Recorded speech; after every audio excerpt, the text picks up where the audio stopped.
Matrix is a system, Neo. That system is our enemy. But when you're inside, you look around, what do you see? Businessmen, teachers, lawyers, carpenters, the very minds of the people we are trying to save. But until we do, these people are still a part of that system, and that makes them our enemy. You have to understand, most of these people are not ready to be unplugged. And many of them are so inert, so hopelessly dependent on the system, that they will fight to protect it. Were you listening to me, Neo? Or were you looking at the woman in the red dress? I was... Look again. Freeze it.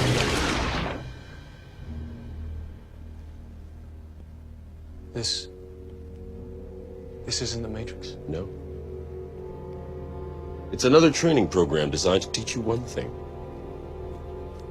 If you are not one of us, you are one of them. What are they? Sentient programs. They can move in and out of any software still hardwired to their system. That means that anyone we haven't unplugged is potentially an agent. Inside the Matrix, they are everyone, and they are no one. We have survived by hiding from them, by running from them. But they are the gatekeepers. They are guarding all the doors, they are holding all the keys, which means that sooner or later, someone is going to have to fight them. Someone. I won't lie to you, Neo. Every single man or woman who has stood their ground, everyone who has fought an agent has died. But where they have failed, you will succeed. Why? I've seen an agent punch through a concrete wall. Men have emptied entire clips at them and hit nothing but air. Yet their strength and their speed are still based in a world that is built on rules. Because of that, they will never be as strong or as fast as you can be. What are you trying to tell me? That I can dodge bullets? No, Neo. I'm trying to tell you that when you're ready, you won't have to.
It has been well said that Buddhism is Hinduism stripped for export.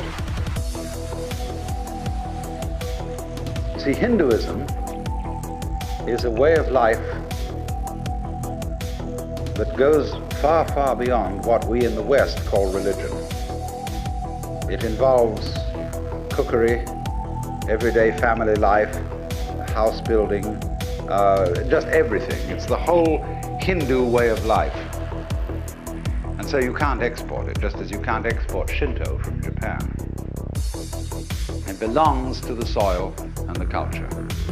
But there are essential elements in it that can be transmitted outside the culture of India. And Buddhism was one of the ways of doing just that. So one might say simply this, to try and sum up what Buddhism is about. The word Buddha is derived from the root Bud in Sanskrit, B-U-D-H, which means to be awake. So the Buddha is the awakened man, the man who woke up. What does he wake up from? Obviously a dream. And what kind of a dream is this? Well, I would call it a state of hypnosis. And this state of hypnosis, although I'm using hypnosis in a rather archaic sense of the word, is a state of being entranced, spellbound, fascinated, and this is called in Sanskrit avidya. A-V-I-D-Y-A. Vidya is knowledge in Sanskrit, and it is the root from which we get videre in Latin, to see, and so vision in English. So putting the A in front of it means non. Avidya, not seeing. Ignorance, ignorance. Where you see but you ignore everything that you're not looking at. When you put the beak of a chicken on a white chalk line, and the chicken is fascinated with that and can't get away from the chalk line, that's avidya.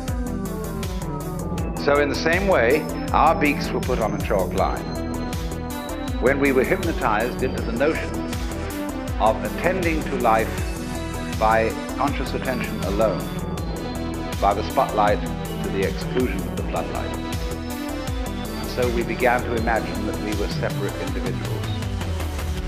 What is called in Buddhism Sakhya Drishti, the view of separateness.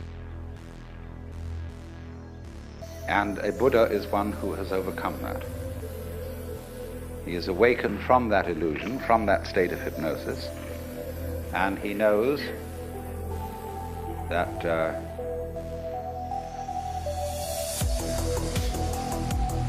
well, I can't put what he knows in any positive terms. This is the special thing about Buddhism. Everything in Buddhism sounds negative. Let's put it this way.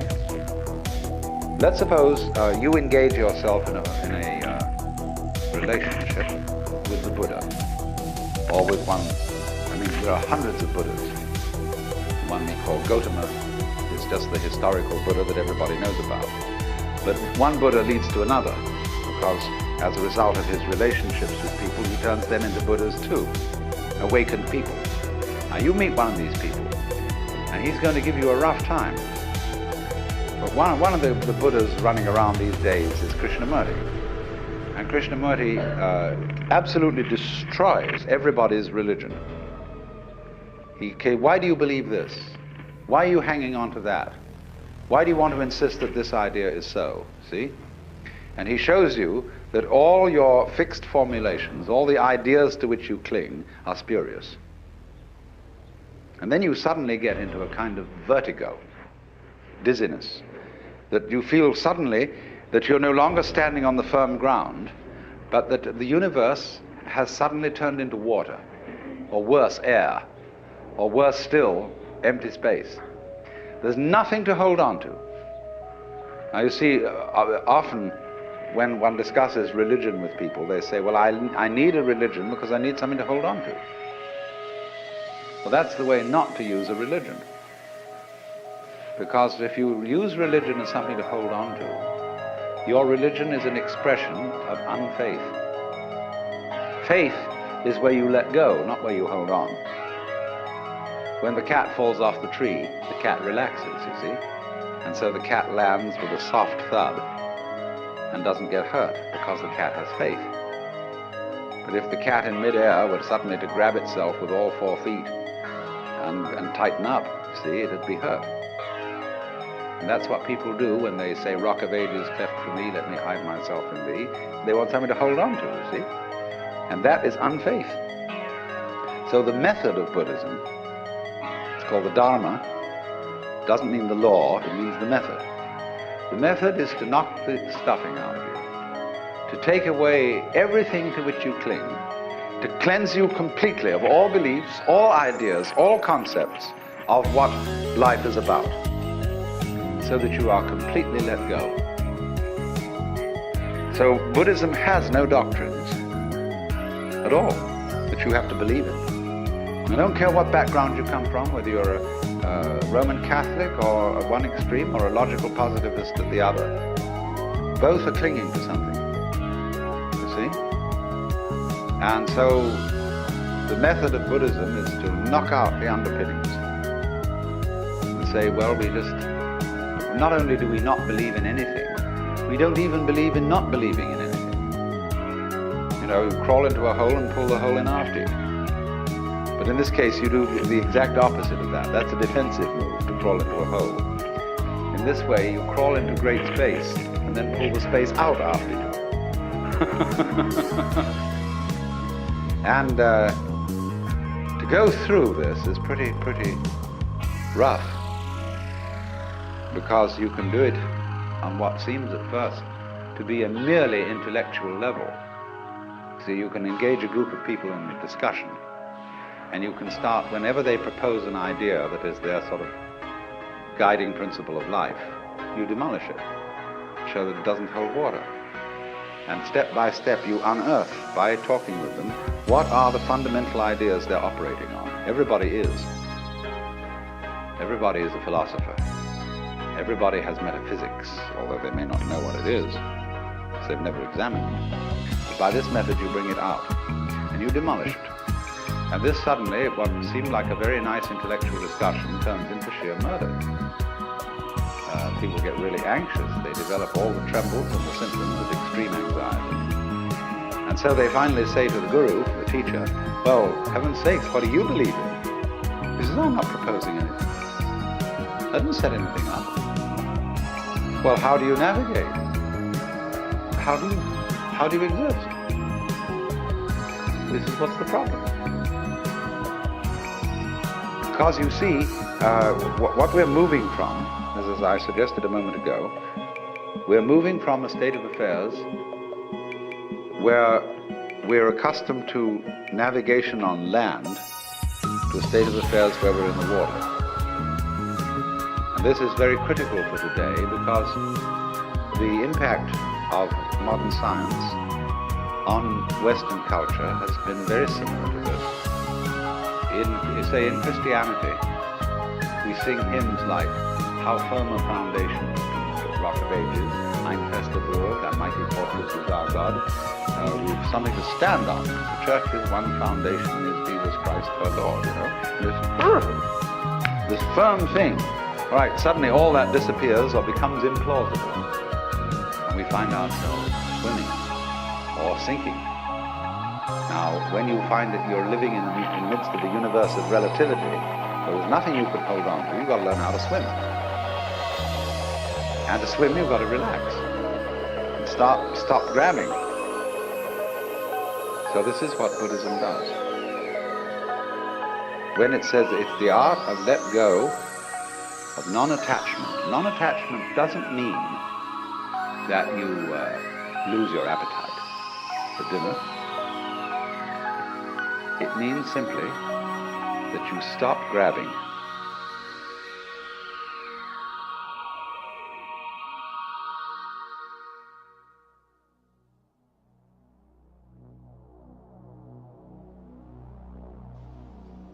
So in the drama, somebody has to be the villain and play the dark side. And then the hero plays against him.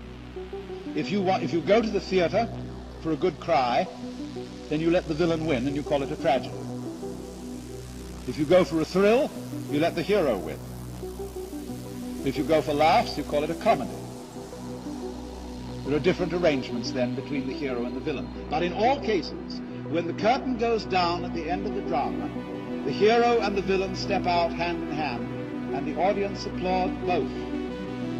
They don't boo the villain at the end of the play. They applaud him for acting the part of the villain so well. They applaud the hero for acting the part of the hero so well. Because they know that the hero role and the villain role are only masks. And so you see behind the stage, too, there is the green room, where after the play is over and before it begins, the masks are taken off. And so the Hindus feel that behind the scene, that is to say, in reality, under the surface, you are all the actor. Marvelously skilled in playing many parts and in getting lost in the mazes of your own minds and the entanglements of your own affairs, as if this were the most urgent thing going. But behind the scenes, in the green room, you might say in the very back of your mind, in the very depths of your soul, you always have a very tiny sneaking suspicion that you might not be the you that you think you are. The Germans call it a Hintergedanke, a thought way, way back in your head that you will hardly admit to yourself. Because, of course, you've been brought up, most of you, if you were brought up in the Hebrew Christian tradition, it would be very wicked indeed to think that you were God. That would be blasphemy. And don't you ever dare think such an idea. Which, of course, is all as it should be, because the show must go on. Until, of course, the time does come to stop.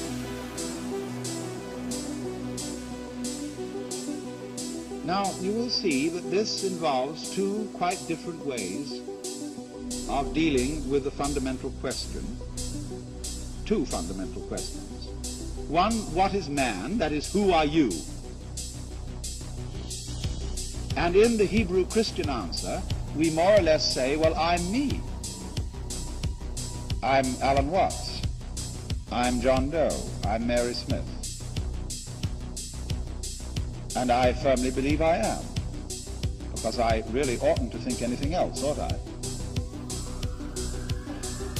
And that me is a finite ego, or a finite mind, whatever that is. On the other hand, the Hindu will say that the real self, which he calls Atman, A-T-M-A-N, is what there is. It's the works. It's the which than which there is no whicher. The root and ground of the universe and of reality. The next problem of this, where they differ so sharply, is, well, why have things gone wrong? Why is there evil? Why is there pain? Why is there tragedy? Now, in the Christian tradition, you have to attribute evil to something else besides God. There, God is defined as good. And he originally created the scheme of things without there being any evil in it. But there was a mysterious accident in which one of the angels, called Lucifer, didn't do what he was told. Or man. There was a fall of man. Man disobeyed. He went against the law of God. And from this point, evil was introduced into the scheme of things, and things began to go wrong, that is to say, against the will of the perfectly good Creator. Now, the Hindu thinks in a different way. He feels that the Creator, or the actor, is the author of both the good and the evil. For the reasons that I explained to you, you have to have the evil for there to be a story. And in any case, it isn't as if the Creator had made evil and made someone else its victim. It isn't like saying God creates the evil as well as the good, and poor little us are his puppets and he inflicts evil upon us. The Hindu says nobody experiences pain except the Godhead. You are not some separate little puppet which is being kicked around by omnipotence. You are omnipotence in disguise. And so there is no victim of this. No helpless, defenseless, poor little thing. Even the baby with syphilis is the dreaming Godhead. Now, this makes people brought up in the West extremely uneasy, because it seems to undercut the foundations of moral behavior and say, well, if good and evil are created by God, isn't this a universe in which just anything goes? I mean, if I'm God in disguise, surely if I realize that, I can get away with murder. Well, think it through. Didn't I point out that in the game, as the Hindus analyze it, the evil part has 1/3 of the time, and the good part has 2/3. What sort of a game do you want, anyway? You will find out, you see, that all good games, games that are worth playing and that arouse our interest, are constructed like this. If you have the good and the evil equally balanced, the game is boring. Nothing happens. It's stalemate. The irresistible force meets the immovable object. On the other hand, if it's all good, and there's hardly any evil, maybe just a weeny little bit of a fly in the ointment, it also gets boring. Just in the same way, for example, supposing you knew the future and could control it perfectly, what would you do? You would say, let's shuffle the deck and have another deal. Because, for example, when great chess players sit down to a match, and it suddenly becomes apparent to both of them that white is going to make in 16 moves, and nothing can be done about it, they abandon the game and begin another. They don't want to know. There wouldn't be any hide in the game, any element of surprise if they did know the outcome. So, a game with good and evil equally balanced isn't a good game. A game with the positive or good forces clearly triumphant isn't an interesting game. What we want is a game where it always seems that the good side is about to lose. I'm really serious danger of losing. But manages always to sneak out. You know how it is in serial stories when they get the hero at the end of an installment in some absolutely impossible position, where it seems that he's going to be run over by a train because he's tied with his girlfriend to the rails, and you know somehow in the next installment the author's going to get them out of the difficulty. Only he mustn't do it too obviously, because he won't go on reading the next installment. So then what's necessary is a system in which the good side is always winning, but never is the winner. Where the evil side is always losing, but never is the loser. That's a very practical arrangement for a successful ongoing game which will keep everybody interested.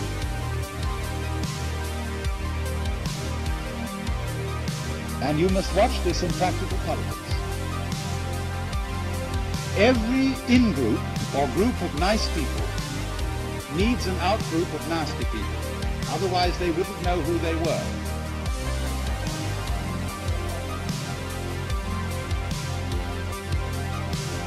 And you must recognize then that this out-group is your necessary enemy, whom you need. He keeps you on your toes, but you mustn't obliterate him. If you do, you're in a very dangerous state of affairs. So you have to love your enemies in this sense, regard them as highly necessary, and to be respected chivalrously. We need the communists, and they need us. The thing is to cool it, and play what I call a contained conflict. When conflicts get out of hand, all sides blow up. Oh, of course, I suppose then there's another deal, maybe 1,000,000 years later.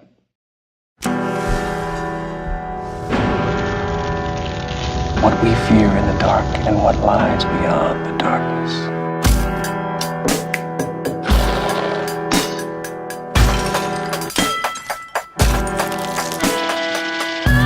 Bite chunks out of me.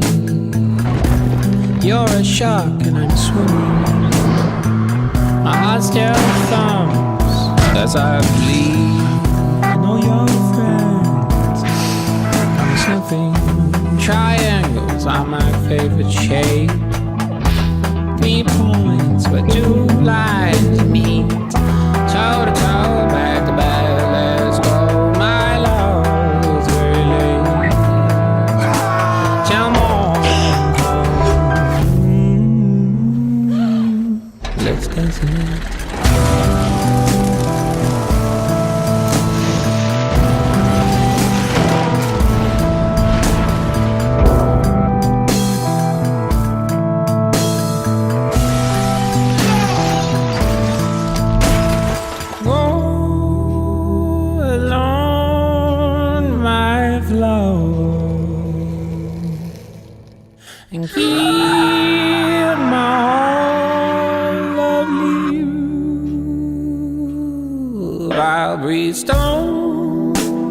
was alone, my love, and give alone my heart. 3 guns and 1 goes off. One's empty, one's not quick enough. 1 bow, 1 red, 1 green. Sets a grace while the cat spins. Chunks of you will sit down to seals. Blubber rich in morning. I'll mash you up, yes, I know it's a lot away, but it's fair to say